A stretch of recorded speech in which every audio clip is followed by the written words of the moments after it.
ત્રણ લોકોના મોત અંગે મોટો ખુલાસો થયો છે। એક જ બોટલમાંથી જીરા સોડા પીધા બાદ મોત થયું હતું। ત્રણેયના મોત સોડિયમ નાઇટ્રેટ પોઈઝનથી થયા છે। એ મોકલવામાં આવેલા તો ચારે ચાર જે અગત્યના પુરાવા નમૂના હતા એ તમામ નમૂનાની અંદર એફએસએલ પરીક્ષણ અહેવાલ મુજબ સોડિયમ નાઇટ્રાઇટ પોઈઝનની હાજરી આવે છે અને જે તે વખતે પેનલ ડોક્ટરથી આપણે પીએમ કરાવેલું અને પેનલ ડોક્ટરથી જ્યારે પીએમ કરાવ્યું ત્યારે ડોક્ટરે પ્રાઇમરી કોઝ ઓફ ડેથ જે આપેલું એ પ્રોબેબલ કોઝ ઓફ ડેથ જે હતું એ cardio respiratory due to cardio respiratory arrest એટલે મતલબ હાર્ટ અને લંગ્સને લગતા પ્રોબ્લેમ્સ, પરંતુ final cause of death FSL examination ઉપર પેન્ડિંગ હતું અને એફએસએલનો ફાઇનલ રિપોર્ટ આવતા જે પેનલ ડોક્ટર છે એ લોકોએ જે કાર્ડિયો રેસ્પિરેટરી અરેસ્ટ જે છે એ due to sodium nitrite poison એ કારણ આપેલું છે।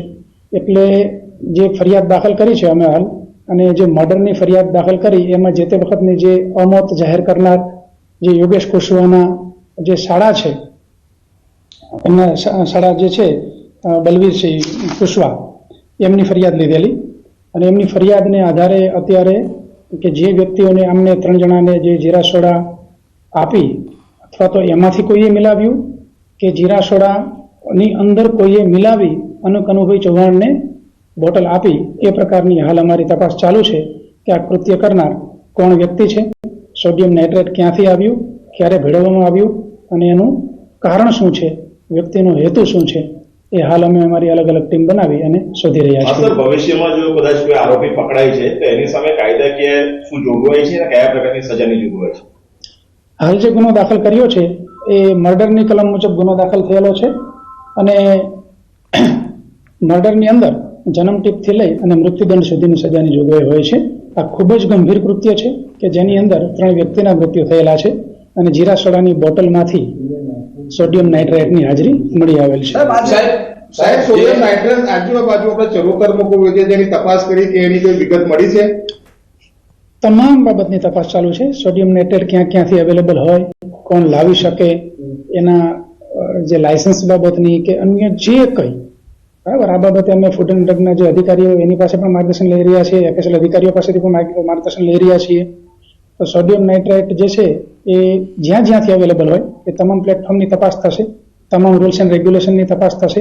ઘણી બધી તપાસ અમે કરેલી પણ છે, પરંતુ જ્યારે ફાઇનલ હકીકત જે કંઈ અમને મળશે ત્યારબાદ આપ શ્રીને જણાવીશું। અમદાવાદમાં જાહેરમાં બિયર પીતા યુવકનો વિડીયો વાયરલ થયો છે। વિડીયો ચીમનભાઈ બ્રિજ પરનો હોવાની આશંકા છે। વિડીયો વાયરલ થતા પોલીસે તપાસ પણ હાથ ધરી છે। વિડીયો ક્યારે બનાવ્યો તે અંગે તપાસ હાથ ધરાઈ છે। તો અમદાવાદમાં જાહેરમાં બિયર પી રહ્યો છે યુવક। તો અમદાવાદના બ્રિજ પરનો આ વિડીયો છે, જો કે ક્યારનો આ વિડીયો છે તે અંગે તપાસ હાથ ધરવામાં આવી છે। ગુજરાતમાં દારૂબંધી છે, પરંતુ દારૂ ઠેર ઠેર વેચાય છે, પરંતુ આ રીતે જાહેરમાં પણ જ્યારે પીવાતો હોય છે ત્યારે આ પ્રકારના વિડીયો સામે આવે છે અને આપ જોઈ શકો છો યુવક જાહેર રસ્તા ઉપર એટલે કે બ્રિજ ઉપર તે બિયર પી રહ્યો છે, ખુલ્લેઆમ બિયર પી રહ્યો છે અને વિડીયો વાયરલ થઈ રહ્યો છે। વધુ અપડેટ મેળવીશું સંવાદદાતા ઋત્વિજ પાસેથી। ઋત્વિજ, દારૂબંધીનો જે નિયમ છે તેનો ઉલાળ્યો કરી રહ્યો છે આ યુવક અને જે દ્રશ્યો દેખાઈ રહ્યા છે, આ વિડીયો ક્યારનો છે એ અંગે વધુ માહિતી સામે આવી છે? સંધ્યા, વિડીયો ક્યારનો છે તે અંગે ચોક્કસ કોઈ માહિતી મળી શકી ન હતી, પરંતુ જે પ્રકારે વિડીયો સોશિયલ મીડિયામાં વાયરલ થયો છે તેને આધારે પોલીસ દ્વારા હાલમાં સમગ્ર મામલે વધુ તપાસ શરૂ કરવામાં આવી છે। જે વિડીયો છે તે વિડીયો પ્રાથમિક દ્રષ્ટિએ એવું માનવામાં આવી રહ્યું છે કે જે આરટીઓ નજીકનો બ્રિજ છે ત્યાંનો આ વિડીયો હોવાનું હાલમાં માનવામાં આવી રહ્યું છે। જો કે ક્યારે બનાવવામાં આવ્યો હતો, કોણે વિડીયો ઉતાર્યો હતો તે અંગે પણ પોલીસ દ્વારા વધુ તપાસ શરૂ કરવામાં આવી છે। એટલે હાલમાં આ જે વિડીયોના આધારે પોલીસે ટેકનિકલ સપોર્ટના આધારે હાલમાં વધુ તપાસ શરૂ કરી છે। જી, આપનો આભાર।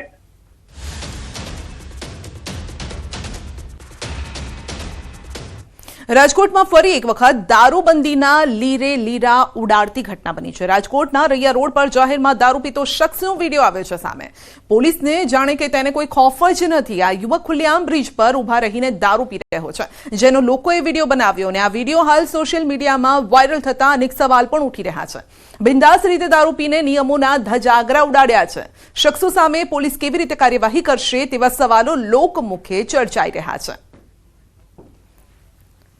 તો બે દ્રશ્યો અમે આપને બતાવીશું કે દારૂબંધીનો જે નિયમ છે તેને કઈ રીતે તોડી રહ્યા છે લોકો। તો બે દ્રશ્યો અમદાવાદ અને આ સાથે રાજકોટના દ્રશ્યો છે, જ્યાં જાહેરમાં દારૂ પીવામાં આવી રહ્યો છે. તો કોઈ શખ્સે આ વિડીયો ત્યાંથી પસાર થતા કોઈ શખ્સે કદાચ આ વિડીયો બનાવ્યો હોઈ શકે છે, પરંતુ નિયમો કઈ રીતે તૂટી રહ્યા છે તેનો આ જીવતો જાગતો સબૂત છે.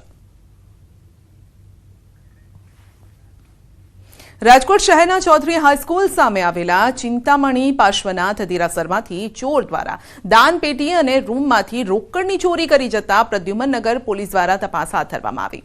મોડી રાત્રિના બુકાનીધારી ચોર દ્વારા ત્રિકમ સાથે બાજુના મકાનમાંથી ચોરી કરવામાં આવી હતી અને ત્યારે દેરાસરમાં અવાજ થતા ચોકીદારે જાગીને દેકારો કરતા ચોર દાનપેટીનો ઘા કરી નાસી ગયો. પોલીસની પ્રાથમિક તપાસમાં દેરાસરની બાજુમાં આવેલા અવાવરૂ મકાનમાંથી મોડી રાત્રિના ધાબળા અને ત્રિકમ સાથે ઘૂસેલા ચોરે દાનપેટી તોડી તેમાંથી રોકડની ચોરી કર્યા બાદ મંદિરના રૂમમાંથી રોકડની ચોરી કરી હોવાનું સામે આવ્યું. જોકે હજુ સુધી દેરાસરના ટ્રસ્ટીઓ દ્વારા સત્તાવાર રીતે ફરિયાદ ન નોંધાવી હોવાનું પણ જાણવા મળ્યું છે. ખાલી મારું માનવું છે કે ભંડારા સુધી જ અત્યારે કદાચ પૈસાની ચોરી માટે કાળવાર કોઈ આવી મૂર્તિ પણ ખંડિત કરે તો સમાજમાં ખૂબ જ ઉવાપો થઈ જાય અને ખૂબ જ તકલીફ પડે. તો મારું માનવું છે કે આવા ગુનેગારોને પકડીને તાત્કાલિક ભયંકરથી ભયંકર સજા દેવી જોઈએ. રાજકોટના જીવરાજ પાર્ક વિસ્તારમાં પ્રદ્યુમન એસ્પાયર બિલ્ડિંગ પાસે ચોરીની ઘટના બની છે, જેમાં ડિલિવરી મેનના એક્ટિવામાંથી પાર્સલ ચોરી કરી ગઠિયો રફુ ચક્કર થઈ ગયો, જેના સીસીટીવી સામે આવ્યા છે. દ્રશ્યોમાં જોઈ શકાય છે કે આ ગઠિયો બાઇક લઈને ઊભો છે અને એક્ટિવામાં રહેલ પાર્સલને જોઈ રહ્યો છે. જેમ ડિલિવરી બોય પાર્સલની ડિલિવરી કરવા જાય છે ત્યારે આ ગઠિયો આખું પાર્સલનો થેલો લઈને રફુ ચક્કર થઈ જાય છે. આ મામલે પોલીસમાં ફરિયાદ નોંધાઈ છે અને પોલીસે ફૂટેજના આધારે તપાસ પણ હાથ ધરી છે. જામનગરમાં યુવતી કપડાં ચોરી કરતા સીસીટીવીમાં કેદ થઈ છે. રામેશ્વરનગર વિનાયક પાર્કમાં યુવતીએ ચોરી કરી હતી. તો સ્કૂટી લઈને આવેલી યુવતીએ ઘરની બહાર સૂકવેલા કપડાની ચોરી કરી છે અને સમગ્ર જે આ ઘટના છે તે સીસીટીવીમાં પણ કેદ થઈ છે. તો ચોરીની અલગ અલગ ઘટનાઓ જે અમે આપને બતાવી રહ્યા છે, સીસીટીવીમાં કેદ થયા છે આ દ્રશ્યો કઈ રીતે ચોરીને અંજામ આપી રહ્યા છે, જે આપ જોઈ શકો છો. કોઈ કપડાં ચોરીને લઈ જઈ રહ્યું છે તો કોઈ પાર્સલ જે હોય છે તેને ચોરીને જતું દેખાઈ રહ્યું છે, પરંતુ ત્રીજી આંખમાં કેદ થઈ ગયા છે આ દ્રશ્યો અને કોઈ મંદિરમાં પણ ચોરી કરી રહ્યું છે. તો ભગવાનને પણ નથી છોડવામાં આવતા.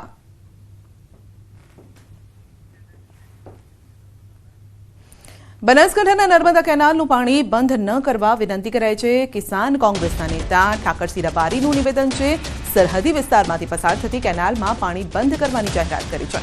કેનાલનું પાણી ચાલુ રાખવા ઠાકરસિંહની વિનંતી છે. ખેડૂતોની નળીઓ કાપી દેવાશે તેવી નોટિસ ફરે છે અને 30 એપ્રિલ સુધી પાણી ચાલુ રાખવા માટે માંગ કરવામાં આવી છે.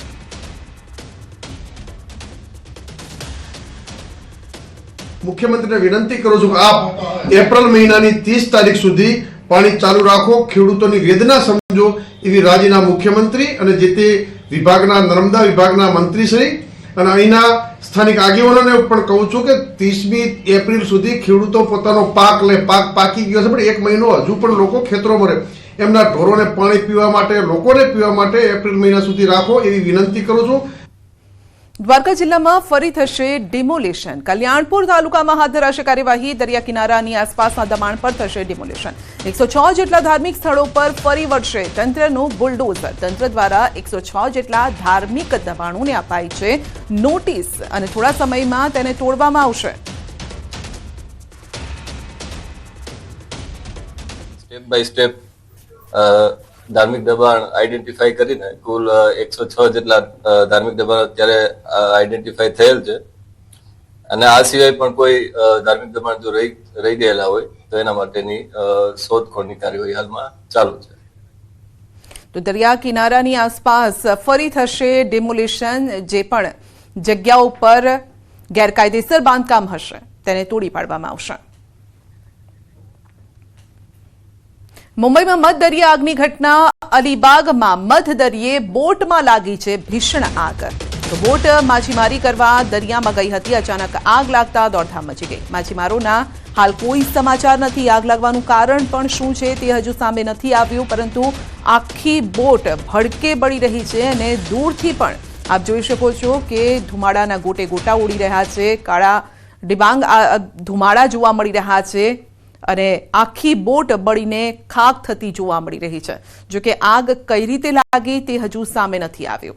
આગમાં જે સવાર હતા તેનો પણ કોઈ હજુ કોન્ટેક્ટ નથી થઈ શક્યો, અતોપતો નથી. તો માછીમારી કરવા માટે આ નીકળી હતી બોટ. માછીમારો તેમાં હતા. કેટલા માછીમારો હતા તે હજુ આંકડો પણ નથી સામે આવ્યો. તેમનો કોઈ કોન્ટેક્ટ પણ હજુ થઈ શક્યો નથી.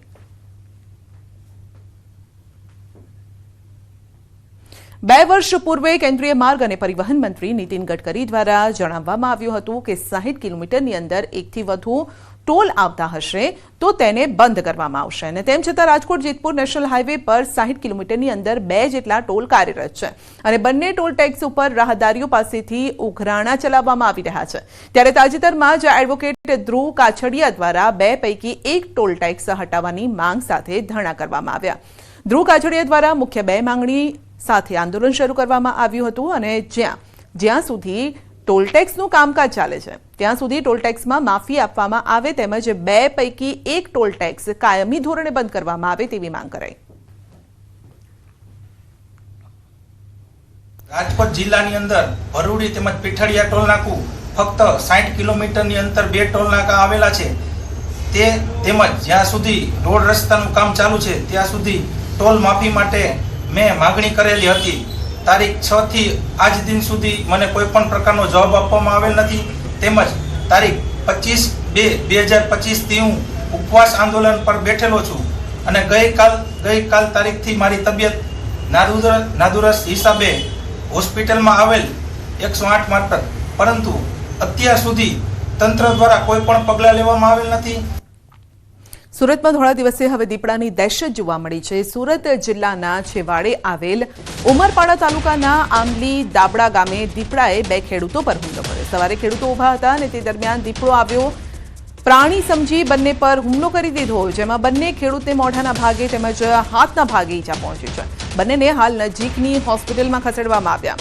સમગ્ર ઘટનાની જાણ વન વિભાગને પણ કરવામાં આવી છે.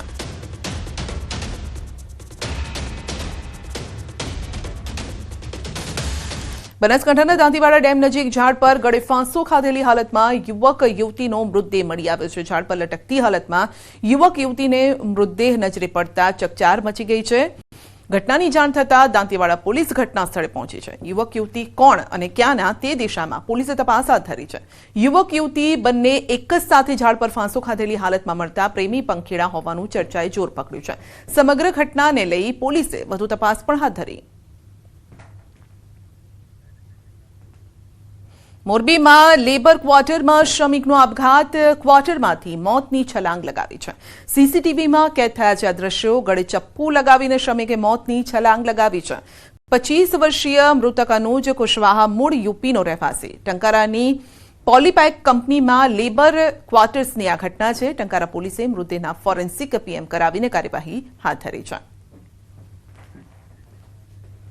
અમદાવાદના શેલામાં યુવક પર હુમલો, સગાઈ તોડી નાખતા યુવતીએ હુમલો કર્યાનો આક્ષેપ છે. યુવતીએ પૂર્વ મંગેતરને કારથી ટક્કર મારી. 13 વર્ષ પહેલા યુવતી સાથે સગાઈ થઈ હતી અને જે તોડી નાખવામાં આવી. 25મી ફેબ્રુઆરીનો આ બનાવ છે. બોપલ પોલીસે ફરિયાદ નોંધીને તપાસ હાથ ધરી છે.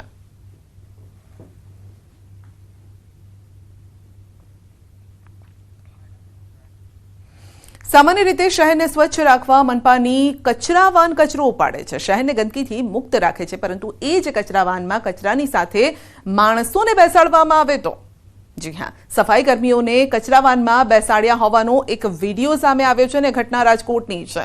ટિપર વાનમાં કચરાને બદલે માણસોને બેસાડવામાં આવ્યા હતા. કોઠારિયા મેઇન રોડ પર ટિપર વાનમાં મુસાફરી કરતા લોકોનો આ વિડીયો સામે આવ્યો છે, જે વાયરલ થઈ રહ્યો છે. એક કાર ચાલકે આ વિડીયો બનાવ્યો છે. સુરત નેશનલ હાઈવે પર એક ડમ્પર બેકાબુ બન્યું છે અને સુરતના નેશનલ હાઈવે 48 પર પીપોદરા પાસે ડમ્પર ચાલકે કાબુ ગુમાવ્યો. બેફામ જતું ડમ્પર ડિવાઈડર કૂદીને રોડની બીજી સાઈડમાં આવીને પલટી ખાઈ ગયું. ત્યારે જ એક કાર ચાલક આવી રહ્યો હતો, પરંતુ કારની સ્પીડ ધીમી હોવાથી કાર ચાલક બચી ગયો, નહીં તો કારનો પણ અહીંયા કૂચડો થઈ ગયો હોત. તો રેતી ભરેલ ડમ્પર પલટી જતા એક તરફ માર્ગ પણ બંધ થયો હતો, ટ્રાફિક જામ થયો હતો. ગાંધીનગર ખાતે નેશનલ ફોરેન્સિક સાયન્સ યુનિવર્સિટીનો ત્રીજો પદવીદાન સમારોહ યોજાયો અને જેમાં રાષ્ટ્રપતિ દ્રૌપદી મુર્મુ મુખ્ય અતિથિ પદે ઉપસ્થિત રહ્યા. તેમની સાથે અહીં રાજ્યપાલ આચાર્ય દેવવ્રત, મુખ્યમંત્રી ભૂપેન્દ્ર પટેલ, ગૃહ રાજ્યમંત્રી હર્ષ સંઘવી પણ હાજર રહ્યા. ઓસ્ટ્રેલિયા, તાઇવાન, પોલેન્ડ સહિતના દેશના મહાનુભાવો હાજર રહ્યા. અહીં 1562 વિદ્યાર્થીઓને ડિગ્રી એનાયત કરાઈ.